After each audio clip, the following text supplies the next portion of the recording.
কিন্তু আমি বাধ্য হয়ে আজকে বাংলার মানুষকে এবং দেশবাসীকে জানাতে বাধ্য হচ্ছি, আজকে যে মর্মান্তিক ঘটনা আমাদের ঘটেছে, আমাদের কর্মীদের ওপর, ছোট ছোট ভাই বোনেদের ওপর, ছাত্র যুব আইটি সিনিয়র থেকে জুনিয়র সবাইকে ফেলে যেভাবে পেটানো হয়েছে পুলিশের সামনে, এবং বিজেপির লুম্পেনরা মাননীয় হাইকোর্টের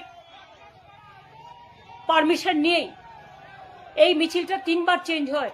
তারপরে হাইকোর্টের পারমিশন নিয়ে কল্যাণ ব্যানার্জি হাইকোর্টে লড়েন এবং হাইকোর্ট আজকে ওনাদের পারমিশন দিয়েছিলেন, এবং সেই পারমিশন নিয়ে ওদের মিছিল করার যখন কথা, আজ আমি সকাল থেকে দেখছি সকাল 6টা থেকে পুরো এলাকায় কালীঘাট থেকে গড়িয়াহাট পর্যন্ত ডিজে বাজাচ্ছে জোরে জোরে। অভিষেক ডিজের কথা বলেছিল, তাই তো সিআইডি ডেকে পাঠিয়েছে। আজকে ভোর 6টা থেকে কে পারমিশন দিল? একটা রুটে হাইকোর্ট যখন অ্যালাউ করে কাউকে মিছিল করার, সেই রুটে অন্য কেউ করতে পারে না। 10টা স্টেজ করে অবস্ট্রাকশন ক্রিয়েট করে বিজেপির গুন্ডারা আমার বাড়ির সামনে আজকে সকালবেলায় প্রায় 400-500 মোটর বাইক, হেলমেট ছিল না, কেউ বসে কেউ দাঁড়িয়ে, আমাকে থ্রেট করতে করতে আমার পাড়া দিয়ে বারবার যাতায়াত করছিল। আমি কিছু মাইন্ড করিনি, কিন্তু যখন দেখলাম আমাদের কর্মীরা হাজরা থেকে পর্যন্ত বালিগঞ্জ ফাঁড়ি থেকে হাইকোর্টের পারমিশন নিয়ে, এমনকি মাইক্রোফোন ইউজ করতে বারণ করেছে হাইকোর্ট, আমরা সেটাও করতে দিইনি, কয়েকটা হ্যান্ড মাইক নিয়ে তারা একটা মিছিল করছিল এবং তারা প্রতিবাদ জানাচ্ছিল। বারুইপুর থেকে দুর্গাপুর, মিদনাপুর থেকে শিলিগুড়ি, শিলিগুড়ি থেকে কুচবিহার, বেহালা থেকে সোনারপুর, সব মেয়েদের উপর অত্যাচার, ধর্ষণ, এবং সাধারণ মানুষ আজকে আতঙ্কিত। হকার থেকে শুরু করে, দোকানদার থেকে শুরু করে, মিড ডে মিল থেকে শুরু করে, ওয়ার্কাররা থেকে শুরু করে সবাই আজকে আক্রান্ত। তাই প্রতিবাদ করে একটা শান্তিপূর্ণ মিছিল করার পারমিশন হাইকোর্ট আমায় দিয়েছিল। আমি নিজে যেতে পারতাম, কিন্তু আমি যাইনি এই কারণে, কারণ আমি গেলে ভিড়টা অনেক 10 ডবল বেশি হতো। আমরা হাইকোর্টের রুলটাকে অবমাননা করতে চাইনি। তাই আমার কাছে খবর আসছিল সকাল থেকে পুরো এলাকায় বিজেপি লুম্পেন দিয়ে, ভাড়াটিয়া গুন্ডা দিয়ে পুলিশ আগে থেকেই ওদের অ্যারেঞ্জমেন্ট করে রেখে দিয়েছিল। যে পুলিশ ধর্ষণ রুখতে পারে না, নির্যাতন রুখতে পারে না, হত্যা রুখতে পারে না, খুন রুখতে পারে না, সব রাজনৈতিক দলের ওপর যে অত্যাচার চালাচ্ছে, বাংলাটা পুরো ললেসনেস হয়ে গেছে আর শুধু ধমক চমকের রাজনীতি চলছে। পুলিশ আজকে পুলিশি রাজ তৈরি করে, আমি পুলিশের এই তাণ্ডব কখনো দেখিনি।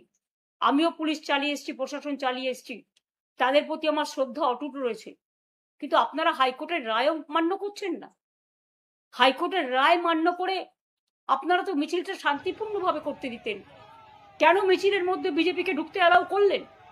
এবং সারা রাস্তা জুড়ে মেয়েদের গোপনীয় পার্টস থেকে শুরু করে সারা শরীরে আপনারা মেরেছেন, লাঠি দিয়ে, রড দিয়ে, ইট দিয়ে, আরো কিছু কিছু জিনিস দিয়ে, যেগুলো বলতে আমার লজ্জা লাগে। আমি ধিক্কার জানাই।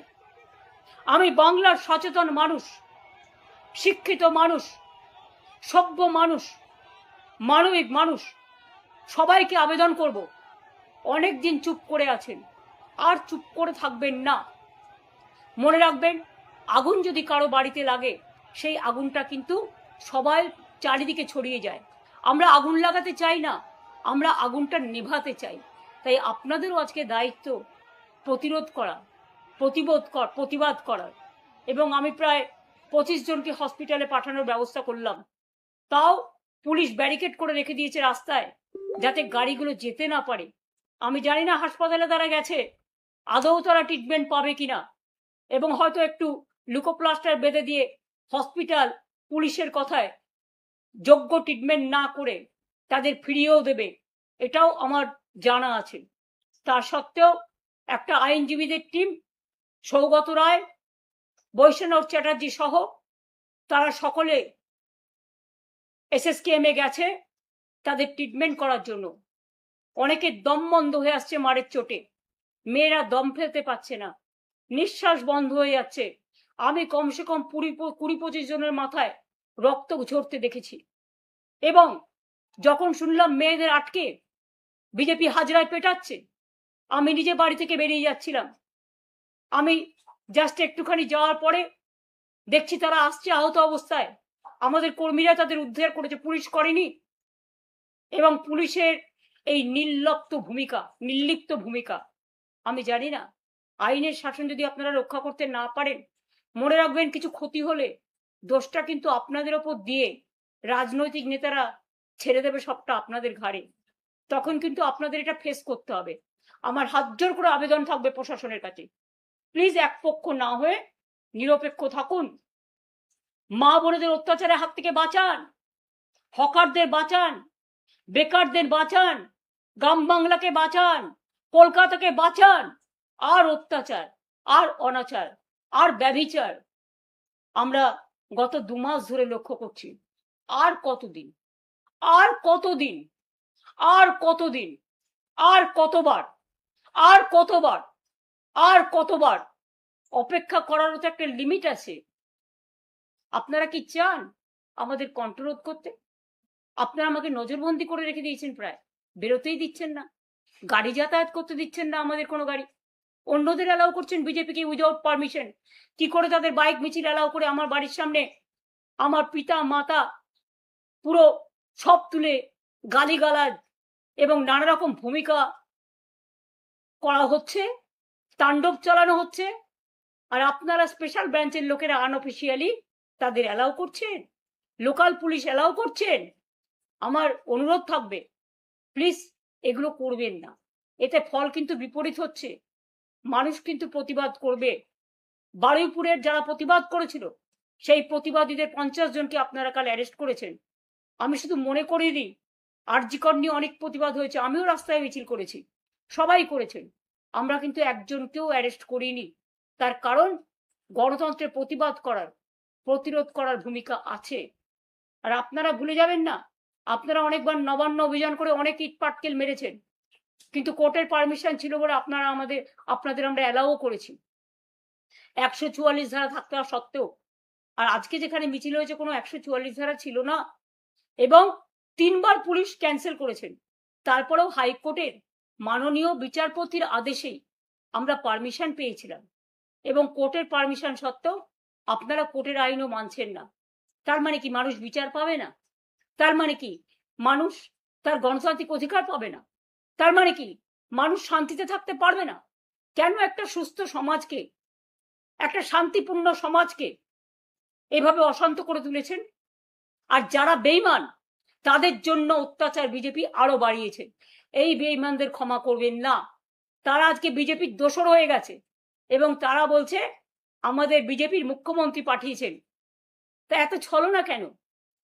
ডাইরেক্ট যে কর্মীদের রক্ত নিয়ে, আমার দেয়া সিম্বল নিয়ে ইলেকশনে দাঁড়িয়েছেন, হয় তৃণমূল করুন আমাদের সাথে, আর তা না হলে বিজেপির কোলে গিয়ে মনে রাখবেন যতই দুলুন, দোলাও দোলাও দোলাও আমার হৃদয় হবে না। ওটা নিষ্ঠুর, ওটা পৈশাচিক, ওটা নিজের পরিবার আর সম্পত্তি বাঁচাবার জন্য অমানবিক, দানবিক। এখনো সময় আছে। বিজেপির কোলে আশ্রয় না নিয়ে নিজের ঘরে ফিরে একবার পরিবারকে প্রশ্ন করুন, একবার মানুষকে প্রশ্ন করুন। এবং যে কর্মীরা মার খেয়েছে মনে রাখবেন এরা আপনাদের জন্য একদিন রক্ত দিয়েছে, আপনাদের বুথে এজেন্ট হয়েছে, আপনাদের পোলিং এজেন্ট হয়েছে, আপনাদের কাউন্টিং এজেন্ট হয়েছে। ফিরে তাকান এই বর্বরতার দিকে। বেঈমানদের কথায় বেঈমানি করবেন না। সরাসরি বিজেপি করুন, আর তা নাহলে সরাসরি তৃণমূল করুন। মাঝ রাস্তায় থাকবেন না। মাঝ গঙ্গায় গেলে এপারও যাবে ওপারও যাবে। নদীর স্রোতকে কখনো আটকে রাখা যায় না। নদীর স্রোত বাধা পেলে অন্য পথ দিয়ে ঘুরে যায়। আমাদের এভাবে বাধা দিয়ে আপনারা আটকে রাখতে পারবেন না। যত আপনারা অত্যাচার করবেন আমরা তত বাড়বো এবং তত ঘুরে দাঁড়াবো। শুধু মানুষকে বলবো আপনাদের আশীর্বাদ, আপনাদের দোয়া, আপনাদের সমর্থন থেকে যেন বঞ্চিত না হই। আজকে যেভাবে মেয়েদের উপর অত্যাচার হয়েছে, ছেলেদের উপর অত্যাচার হয়েছে, ওই হাজরায় আমাকেও আক্রমণ করে আমাকে জীবন মৃত্যু পায়ের ভিত্ত করা হয়েছিল। আজকে যেভাবে মেয়েদের আপনারা ফেলে পিটিয়েছেন লুম্পেনরা, বাংলার মানুষকে জবাব আপনাদের দিতে হবে। আমি মানুষের কাছে বিচার চাইছি। ভালো থাকবেন। আমি অসময়ে বিরক্ত করলাম বলে ক্ষমা করবেন। জয় হিন্দ, বন্দে মাতরম, ইনশাআল্লাহ, জয় বাংলা।